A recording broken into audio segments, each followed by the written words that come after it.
राहुल गांधींच्या अडचणीत वाढ होण्याची शक्यता आहे, कारण स्वातंत्र्यवीर विनायक दामोदर सावरकरांबद्दल आक्षेपार्ह वक्तव्य केल्याचं प्रकरण आणि या प्रकरणी राहुल गांधींचा जामीन रद्द करण्याची सात्यकी सावरकरांची मागणी आहे। या प्रकरणी आज पुणे सत्र न्यायालयात सुनावणी होणार आहे। राहुल गांधी यांच्याकडून वकील मिलिंद पवार आपली बाजू मांडतील।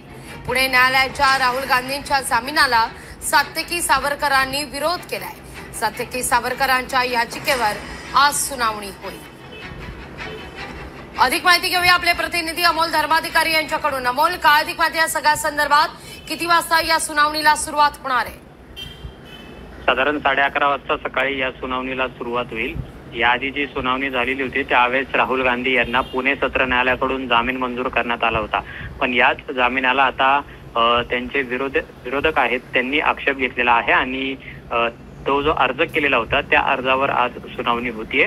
लंडन येथे एका कार्यक्रमामध्ये स्वातंत्र्यवीर सावरकर यांच्याबद्दल राहुल गांधी यांनी एक आक्षेपार्ह विधान केलेलं होतं आणि त्याबद्दलची तो जो खटला आहे तो पुणे सत्र न्यायालयामध्ये सुरू आहे। पुण्यासह देशामध्ये 22 ठिकाणी राहुल गांधी यांच्या विरोधामध्ये तक्रार दाखल करण्यात आलेली आहे। त्यामध्ये पुण्यात जी सुनावणी झालेली आहे त्यामध्ये नुकतंच राहुल गांधी यांना जामीन मंजूर करण्यात आलेला होता। राहुल गांधी VC द्वारे या सुनावणीला सहभागी सुद्धा झालेले होते, मात्र आता त्यांच्या जामिनाला सात्यकी सावरकर यांच्याकडून विरोध करण्यात आलेला आहे आणि त्यामुळे त्या अर्जावर आज पुणे सत्र न्यायालयामध्ये सुनावणी होते। पुणे सत्र न्यायालय याबाबतचा काय महत्वपूर्ण निर्देश देतं हे सुद्धा पाहणं महत्वाचं आहे। राहुल गांधी यांच्याकडून ऍडव्होकेट मिलिंद पवार हे त्यांची बाजू आहे ते आतापर्यंत मांडत आलेले आहेत।